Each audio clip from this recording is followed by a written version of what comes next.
प्रत्येक स्त्रीनी स्वतःच्या वैचारिक प्रक्रियेमध्ये समाज काय म्हणेल याचा फार आता विचार न करता मला काय वाटतंय हा विचार करणं खूप गरजेचं आहे असं मला वाटतं. त्याचबरोबर आर्थिक स्वावलंबन आलं की खूपशा गोष्टी सोयीस्कर होतात. बरोबर. म्हणून ते तिने केलं पाहिजे, वय कुठलंही का असेना. तिने धडपडत राहिलं पाहिजे, उभं राहिलं पाहिजे. हे आत्ताचं उदाहरण देते की मी एक प्रकल्प राबवते आहे सध्या, चला व्यक्त होऊया. तर पहिला विषय माझा होता की विवाह संस्था काळाबरोबर संपेल की टिकेल.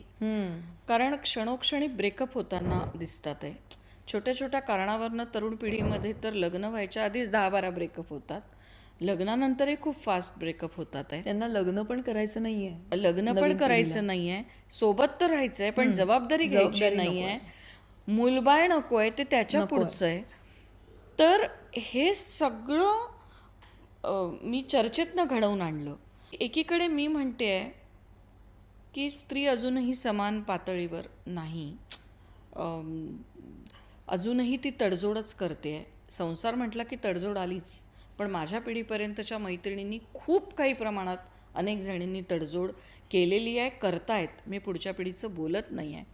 ह्या विषयावरच एका काउन्सिलरनी फार सुंदरच सुरुवात केली, ज्याने माझेच कान टोचल्या गेले. ती म्हणाली की टिकवायचीच हा अट्टहासच काय, पण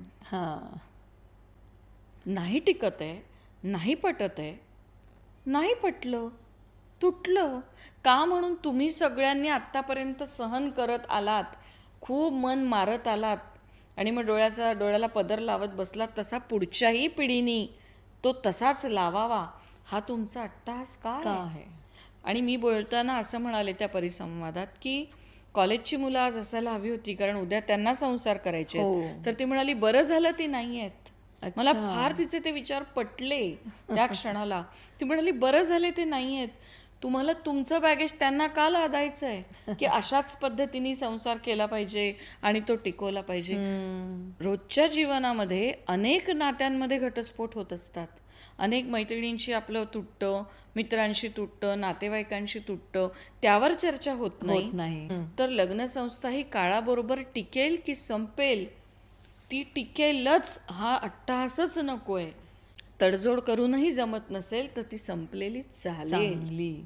आणि लग्न म्हणजे फक्त तडजोड नाही, तर ते त्याच्याकडे व्यवहार म्हणून सुद्धा बघतायत. पगार दोघांचा आहे ना, अर्धे खर्च तू कर, अर्धे खर्च मी करीन. आज बाळाची नापी मी बदलली, उद्या तू बदल.